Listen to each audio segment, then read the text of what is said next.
নমস্কার।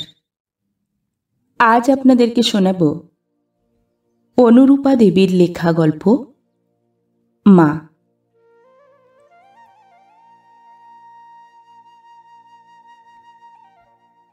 মিসেস ম্যাকোহন তাহার একমাত্র সন্তানটিকে জন্ম দিয়া যখনই রোগশয্যা গ্রহণ করিলেন, তখন হইতেই তাহার পিতৃস্নেহ বঞ্চিত শিশুটির ভবিষ্যৎ চিন্তায় তাহার দুশ্চিন্তা পীড়িত চিত্ত ভাবনার ঘন জালে আচ্ছন্ন হইয়া উঠিল। গুলজান শিশুর ধাত্রী। সে তাহার উল্কিরঞ্জিত শ্যামল অনাবৃত বাহুর উপরে তাহার শুভ্র মল্লিকা ফুলের মতো সুন্দর শিশুটিকে দোলাইয়া ঘুম পাড়ানি ছড়া বলিতে বলিতে সম্মুখের বারান্দায় পায়চারি করিয়া বেড়াইতেছিল। মিসেস ম্যাকোহন জ্বরতপ্ত ললাটে উত্তপ্ত হস্ত ঘর্ষণ করিয়া দীর্ঘ নিঃশ্বাস পরিত্যাগ করিলেন। কত সাধের ধন তাহার! তিনি তাহাকে একটি দিনের জন্য অমনি করিয়া কোলে লইয়া আদর করিতে পারিলেন না। এ দুঃখ যে মরিলেও যাইবে না। শিশু ঘুমাইয়া পড়িয়াছিল। গুলজান তাহাকে তাহার দোলার বিছানায় শোয়াইয়া সাবধানে নেটের ছোট মশারিটি তাহার উপরে টানিয়া দিয়া রোগীর গৃহে প্রবেশ করিল। মিসেস ম্যাকোহন তাহার বিবাহিত 3টি বৎসর এই বিদেশী সঙ্গিনী গুলজানের সেবা যত্ন ও আন্তরিক হৃদ্যতায় তাহার সহিত প্রভুভৃত্য সম্বন্ধ বিস্তৃত হইয়া তাহাকে যেন তাহার এ সংসারের একমাত্র সহায়রূপেই দেখিতেছিলেন। রোগ যতই বৃদ্ধির দিকে অগ্রসর হইতেছিল, বিদায়ের কাল নিকটতর হইতেছে বুঝিতে পারিয়া স্বামী প্রেমে বঞ্চিতা দুর্ভাগিনী তাহার হতভাগ্য সন্তানের জন্য ইহাকেই তত নির্ভর করিয়া ধরিতেছিলেন। ছেলেটি যেন গুলজানের প্রাণ। তাহারই বয়সী তাহার নিজের ছেলে ইয়াসিনের চেয়েও যেন তাহাকেই অধিকতর ভালোবাসে। গুলজান ভূমে বসিয়া তাহার উত্তপ্ত ললাটে ধীরে ধীরে হাত বুলাইতে লাগিল। বিষণ্ন চক্ষু তাহার জ্যোতিহীন উৎসুক নেত্রের সহিত মিলিত করিয়া কহিল, মেম সাহেব, প্রতিজ্ঞা করো গুলজান, আমি মরে গেলে তুমি আমার যদুকে, আমার জেসুনকে ছেড়ে যাবে না। যতদিন বেঁচে থাকবে তাকে ইয়াসিনের মতো ভালোবাসবে। দুর্বল হস্ত গুলজানের পরিপুষ্ট স্থল বাহুর উপরে স্থাপন করিয়া স্নেহকাতরা জননী ধাত্রীর মুখের দিকে ব্যাকুল নেত্রে চাহিয়া এই কথা বলিলেন, যেন এই অনুরোধটি রক্ষিত হইলে তিনি যতটুকু সম্ভব শান্তভাবে মৃত্যুর জন্য প্রস্তুত হইবার চেষ্টা করিতে পারেন। গুলজান তাহার ছোট বাবাকে তাহার ইয়াসিনের মতো ভালোবাসা দিতে হৃদয়ের সঙ্গেই প্রস্তুত আছে। তাহার জন্য তাহাকে আর নূতন করিয়া চেষ্টা করিতে হইবে না। কিছু না ভাবিয়া না চিন্তিয়া কাতর চিত্তে দৃঢ় কণ্ঠে গুলজান বলিয়া গেল, আল্লাহর নামে শপথ, আমার প্রাণ থাকতে আমি আপনার ছেলেকে ছেড়ে যাব না। নিজের ছেলের চেয়েও বেশি যত্নে তাকে পালন করব। মিসেস ম্যাকোহনের নেত্রজ্যোতি প্রদীপের শেষ রশ্মিটুকুর মতো পরম উজ্জ্বল হইয়া উঠিল। মেম সাহেবের মৃত্যুর পর কাপ্তেন সাহেব গুলজানকে ডাকাইয়া বলিলেন, তুমি ছেলেটাকে বড়ই ভালোবাসো দেখিতে পাই, ওটাকে আমি তোমায় দিলাম। 10 টাকা করে তুমি বেশি পাবে, ওর সব ভার তোমার। আমায় কোনো রকম বিরক্ত করো না। ওকে, কেঁদে যে অস্থির হলে, যাও যাও, আমি কান্নাকাটি দেখতে পারিনি, যাও। কে জানে কেন ছেলেটার জন্মদিন হইতেই কাপ্তেন সাহেবের তাহার প্রতি কেমন একটা অহিতকী বিদ্বেষ জন্মিয়াছিল। একটা রাস্তার কুড়োনো ছেলের উপর লোকের যেটুকু মায়া জন্মায়, নিজের সন্তানের উপর সেটুকুও মমতা ছিল না। পত্নীর প্রতি ভালোবাসার অভাবই হয়তো এভাবের মূলগত কারণ। গুলজান বেতন বৃদ্ধির জন্য আহ্লাদ প্রকাশ করিল না। বাছাকে সে নিজের কাছে পাইয়াছে, ইহাই যথেষ্ট পুরস্কার। বৎসর ঘুরিয়া গেল। জেসুন ও ইয়াসিন দুইটি বিভিন্ন জাতীয় শিশু একখানি স্নেহতপ্ত অঙ্ক জুড়িয়া একসঙ্গেই বাড়িয়া উঠিতে লাগিল। একটি সবল শাখা দুইটি কোমল লতাকে যেমন সমান স্নেহে বক্ষে ধরিয়া থাকে, গুলজানের চিত্ত সেইরূপ তাহার দেহসম্ভূত ও প্রতিপালিত শিশু দুটির মধ্যে কোনো প্রকার পার্থক্য বোধ করিল না। মেজর লরির স্ত্রীর সহিত ছেলে দুটিকে লইয়া গুলজানকে কাপ্তেন সাহেব পাহাড়ে পাঠাইলেন।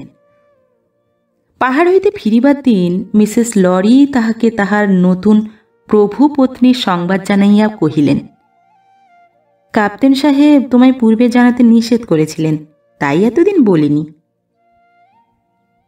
গুলজানের বর্ণ সাধারণত নিম্ন শ্রেণীর ভারতীয় স্ত্রীলোকের মতো কালো ছিল না। তাহার শ্যামবর্ণ মুখ সহসা পাংশু হইয়া গেল। গৃহে বিমাতা আসিয়াছে, যদি সে বাছাকে তাহার কোল হইতে ছিনাইয়া লয়। ট্রেন হইতে নামিবার সময় তাহার পা কাঁপিতেছিল। শিশুকে সে দৃঢ় হস্তে চাপিয়া ধরিয়া অনিচ্ছুকভাবেই নামিল। স্টেশনে প্রভু ও প্রভুপত্নীর সহিত তাহাদের সাক্ষাৎ হইল না। বাড়ি আসিয়া পৌঁছিলে বারান্দায় সে কাপ্তেন সাহেবের সহিত তাহার নতুন স্ত্রীকে দেখিল। নতুন গৃহিণী সুন্দরী ও সুস্বাস্থ্য সম্পন্না। প্রথম দর্শনেই তাহার বেশভূষা ও ধরন ধারণে গুলজানের চিত্ত তাহার প্রতি বিদ্রোহী হইয়া উঠিল। হায়, তাহার মেম সাহেব, সেই নম্র শান্ত করুণ হৃদয়া নারী, তিনি কখনো এমন দামি পোশাক, এমন উজ্জ্বল হীরার আংটি পরিতে পান নাই। নূতন মিসেস ম্যাকহন ঈষৎ হাসিয়া শিশুর দিকে হাত বাড়াইয়া দিলেন। গুলজানের বুকটা অমনি একটা অনিশ্চিত আশঙ্কায় কাঁপিয়া উঠিল। শিশু কিন্তু বিমাতার কোলে গেল না। সে দুই হাতে ধাত্রীর কুর্তাটা মুঠা করিয়া চাপিয়া ধরিল। কাপ্তেন সাহেব স্ত্রীর হাত ধরিয়া বলিলেন, কোনো দরকার নেই ক্লেরা, ওটাকে আমি আয়ের হাতেই দিয়েছি। ছেলের হাঙ্গামা তোমায় বইতে হবে না, চলো আমরা বেরিয়ে আসি। তাহার বুকের দুলালকে পাছে কাড়িয়া লয়, এই ভয়ে গুলজানের নিঃশ্বাস যেন রুদ্ধ হইয়া আসিতেছিল। মনিবের কথা শুনিয়া সে হাঁপ ছাড়িয়া বাঁচিল। শিশুকে সে চুম্বনের পরে চুম্বনে বিব্রত করিয়া তুলিল। কিন্তু এ আনন্দ স্থায়ী হইল না। গুলজান শীঘ্রই বুঝিতে পারিল, পদ্মপত্রের জলবিন্দুর মতো তাহার অধিকার এখানে প্রতি মুহূর্তেই অস্থায়ী হইয়া উঠিতেছে। নূতন গৃহিণী তাহাকে দেখিতে পারেন না।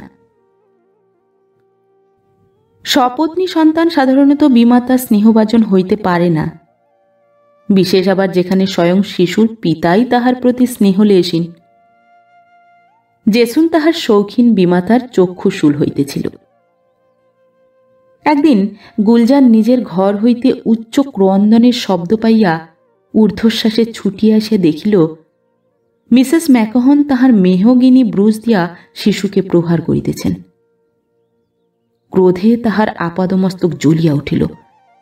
জ্ঞানশূন্য হইয়া সে প্রভুপত্নীর হস্ত হইতে ব্রুশখানি টানিয়া লইয়া সবেগে দূরে ছুড়িয়া ফেলিয়া তীব্র ভর্ৎসনা সূচক স্বরে উচ্চারণ করিল, মেম সাহেব।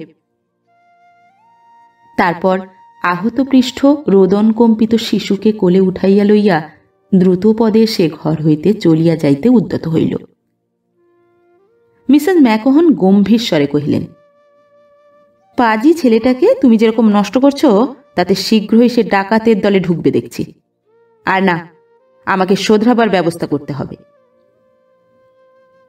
গুলজান সব কথা দাঁড়াইয়া না শুনিয়াই চলিয়া গেল, কিন্তু পরক্ষণেই তাহার মনের ভিতরে নিজের ব্যবহারের ফল আসন্ন বিপদের একটা ছায়া উজ্জ্বল হইয়া ফুটিয়া উঠিল।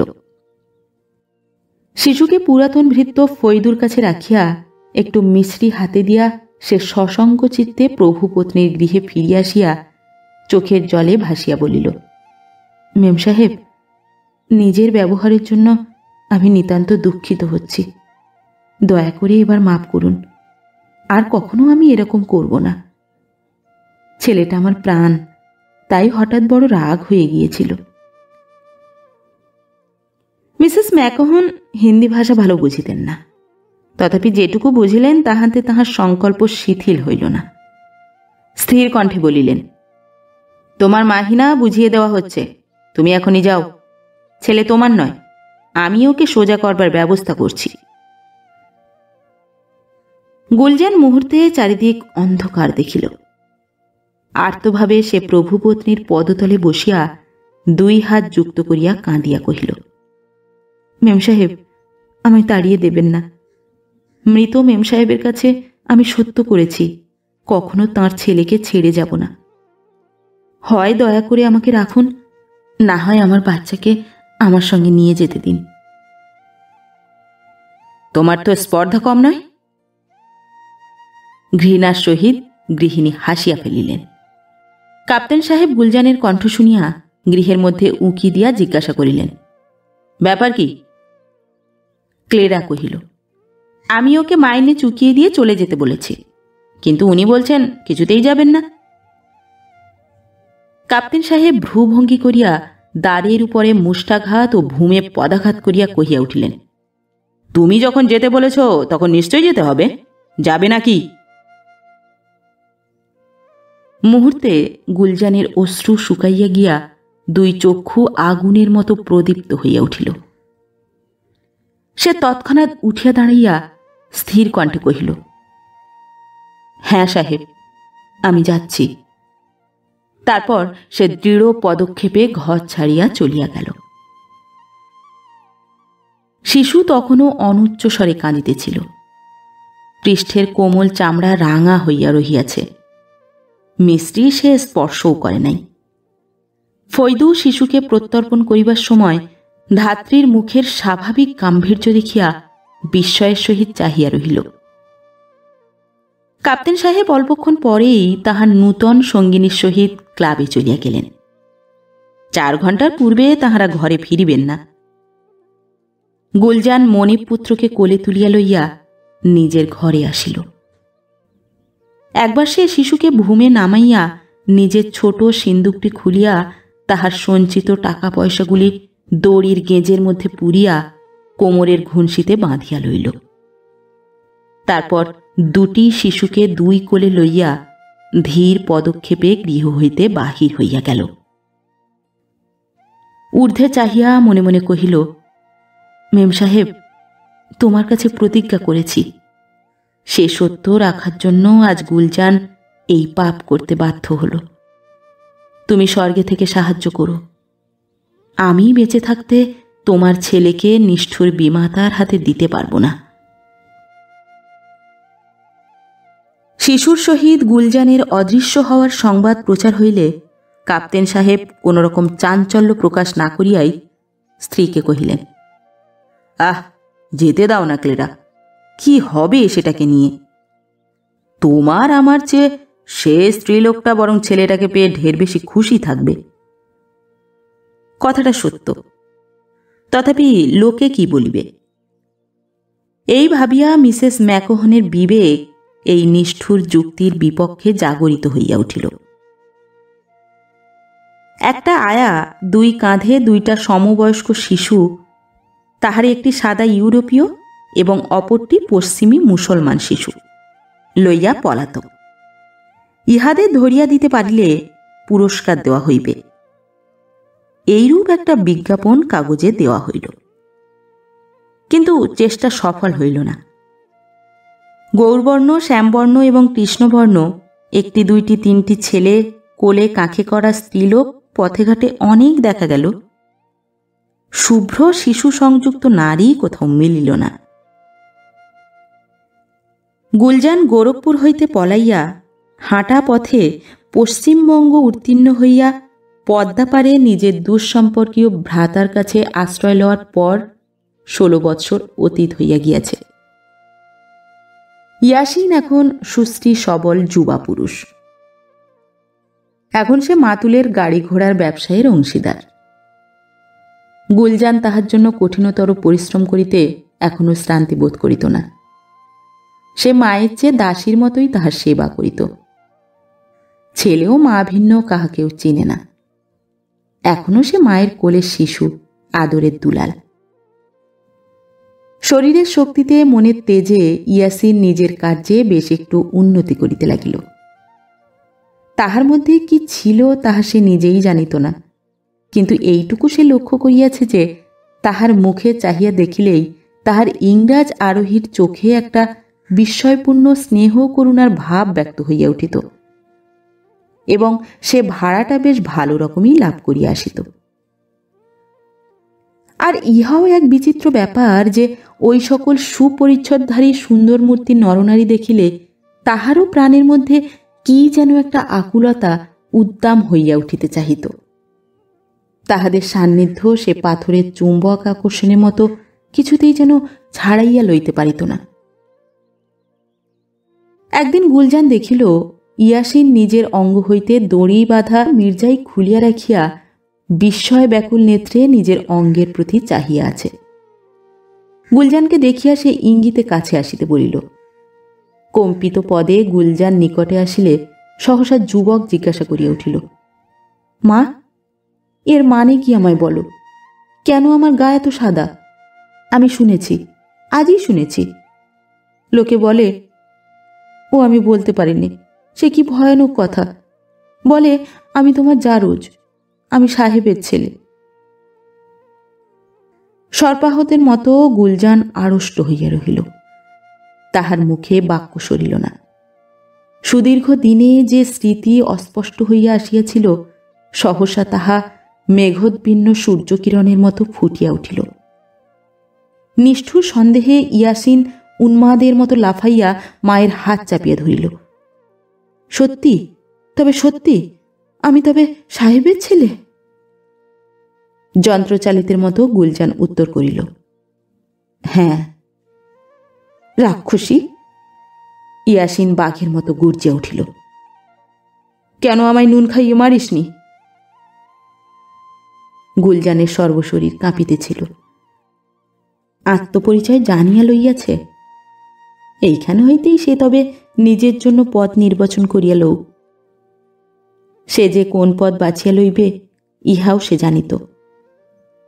কম্পিত স্বরে কহিল, বাছা, আমার সব কথা না শুনিয়ে তুমি রাগ করো না, আগে সবটা স্থির হয়ে শুনে নাও। এই বলিয়া সে সমস্ত কাহিনীটা এক নিঃশ্বাসে বলিয়া গেল। সে বলিল, তুমি সাহেবের ছেলে এ কথা সত্য, কিন্তু আমার গর্ভে তোমার জন্ম হয়নি। আমার গর্ভজাত সন্তান ইয়াসিনের 16 বৎসর পূর্বে মৃত্যু হয়েছে। তুমি মেম সাহেবের পুত্র। তোমার বাপ তোমার মাকে দু চোখে দেখতে পারতেন না, তোমার প্রতিও তার এতটুকু স্নেহ ছিল না। তোমার মা মৃত্যুর ঠিক পূর্বক্ষণেই আমাকে সত্য করিয়ে নিয়েছিলেন যে জীবন থাকতে আমি তোমায় ছেড়ে যাব না। তারপর সে অত্যন্ত মৃদু ও হৃদয়ভেদী স্বরে তাহাদের পলায়নের কাহিনী বিব্রত করিতে লাগিল। শুনিয়া ইয়াসিন কিছুই বলিল না। সে যেন অকস্মাৎ একটা প্রস্তর মূর্তিতে পরিণত হইয়া গিয়াছিল। গুলজান কহিতে লাগিল, শুনলুম আমাদের ধরবার জন্য বিজ্ঞাপন দেওয়া হয়েছে। ধরা পড়লে যে কি হবে আমার জানাই ছিল। মাথায় বজ্রাঘাত পড়ল।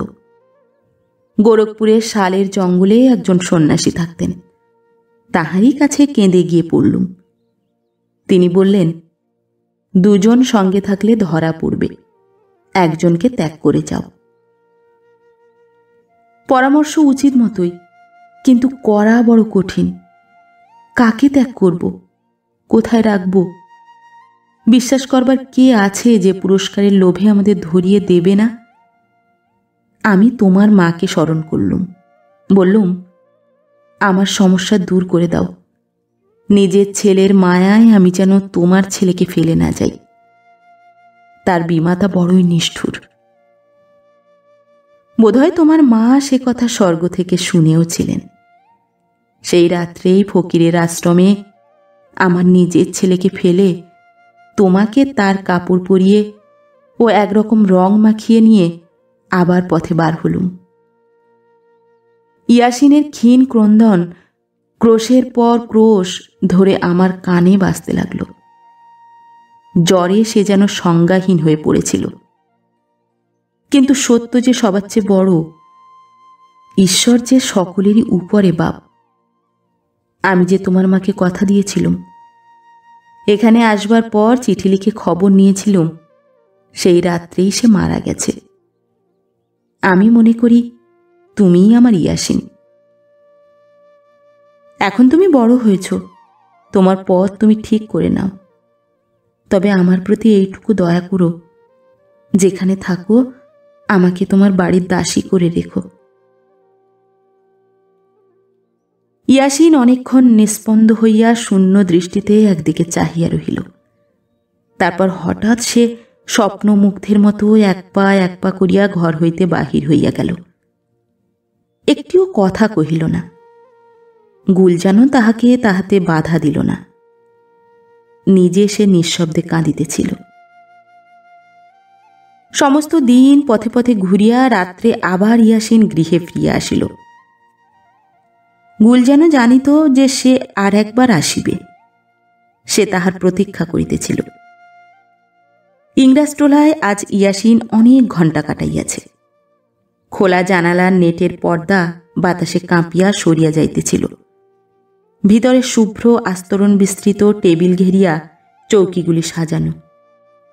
হাস্য কৌতুকোচ্ছ্বসিত সুপরিচ্ছদধারীগণ সেই চৌকি দখল করিয়া রহিয়াছে। রৌপ্য চামচের টুনটান শব্দে ও খাদ্য ও পানীয় দ্রব্যের সুপ্রচুর সদ্গন্ধে বায়ু পূর্ণ করিয়া মধ্যাহ্ন ভোজন চলিতেছে। সন্ধ্যায় কোন গৃহে মধুর সুরে পিয়ানো বাজিয়া উঠিল। কোন উদ্যান পথে শ্রান্ত প্রণয়ী দুইখানি ব্যগ্রহস্তে বাঁধা পড়িলেন। কোথাও বা ঠেলাগাড়িতে শিশুকে বসাইয়া পার্শ্বে জনক জননী স্নেহহাস্যে তাহার দিকে চাহিয়া আছেন। ইয়াসিনের প্রাণের ভিতরে ব্যাকুলতা অস্মরণীয় হইয়া উঠিতে লাগিল। সে এই দিনহীন অশ্বপালক, ছিটের মেরজাই গায়ে নাগরা জুতা পরা নগণ্য ঘৃণিত ইয়াসিন। সে কিন্তু উহাদেরই মতো ইংরেজ সন্তান। ইহারা তাহার আপনার লোক। সেও এইরূপ সুখ স্বাচ্ছন্দ্য এই মুহূর্ত হইতেই ক্রয় করিতে সক্ষম। শুধু একবার ছুটিয়া গিয়া ওই যে ম্যাজিস্ট্রেট জেলার আদালত হইতে শত প্রাণীর মুন্ডদণ্ডের ব্যবস্থা করিয়া টমটম চড়িয়া ফিরিতেছেন, তাহাকে সব কথা বলিবার মাত্র অপেক্ষা। কিন্তু না না, এ কি সে ভাবিতেছে? সে পাগল হইয়া যাইবে নাকি? সে তো গুলজানের কথা ভাবিতেছে না। ম্যাজিস্ট্রেট যখন তাহার কাহিনীর সত্যাসত্য বিচার করিবার জন্য তাহাকে ডাকাইয়া আনিবেন, পরের ছেলে ইংরাজের সন্তানকে তাহার পিতৃগৃহ হইতে চুরি করিয়া আনার জন্য তাহাকে যখন চালান দিবেন, উফ না, ঈশ্বর তাহাকে এই দুরন্ত লোভ হইতে রক্ষা করুন। গভীর অন্ধকারে চারিদিক ভরিয়া গিয়াছিল। দরিদ্র পল্লীতে কচিত কোনো ক্ষুদ্র জানালার ভগ্ন কবাটের ফাঁক দিয়া কেরোসিনের প্রচুর ধূমের সহিত ক্ষীণালোক রেখা প্রকাশিত হইতেছে। ইহার ভিতরে সমস্ত নিস্তব্ধ হইয়া গিয়াছে। তীব্র স্বরে ঝিঝি ডাকিতেছিল। অস্ফুট নক্ষত্রালোকে গুলজান দাওয়ায় চার পায়ের উপরে চুপ করিয়া বসিয়াছে। ইয়াসিন আসিয়া কাছে দাঁড়াইল। সে বেশ করিয়া ভাবিয়া দেখিয়াছে, গুলজানকে ফাঁসাইয়া সে নিজেকে কাপ্তেন ম্যাকোহনের পুত্র বলিয়া প্রমাণ করিতে পারিবে না, কিছুতেই না। পথে দুইজন ইংরাজের সহিত তাহার সাক্ষাৎ হইয়াছিল। তাহারা চলিতে চলিতে হঠাৎ তাহার দিকে চাহিয়া থমকিয়া দাঁড়াইয়া পড়িয়াছিল। সেও কৌতূহলী হইয়া চলিয়া না গিয়া দাঁড়াইয়া দুই চোখ তুলিয়া তাহাদের চোখের দিকে চাহিয়া দেখিল। একজন ইংরাজ অপরকে লক্ষ্য করিয়া বলিলেন, বাই জোফ, নিশ্চয়ই এ ছেলেটি একজন ছদ্মবেশী ইউরোপিয়ান। বাঘের মতো গর্জিয়া উঠিয়া সে তাহাদের উপর লাফাইয়া পড়িল। গর্জন স্বরে কহিয়া উঠিল, চুপ রও।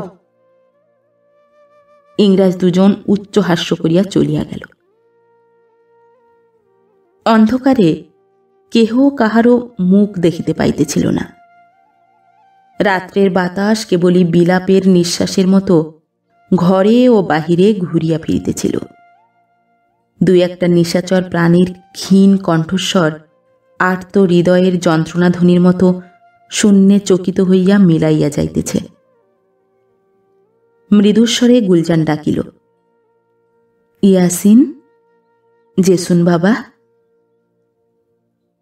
জেসুন তাহার বুকের উপর মাথা রাখিয়া বলিল, মা।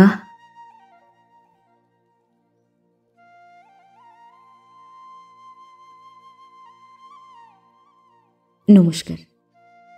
পরবর্তী গল্প নিয়ে খুব শিগগির ফিরে আসছি। ততক্ষণ সবাই ভালো থাকবেন, সুস্থ থাকবেন।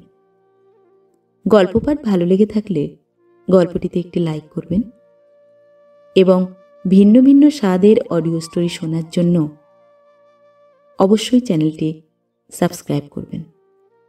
ধন্যবাদ।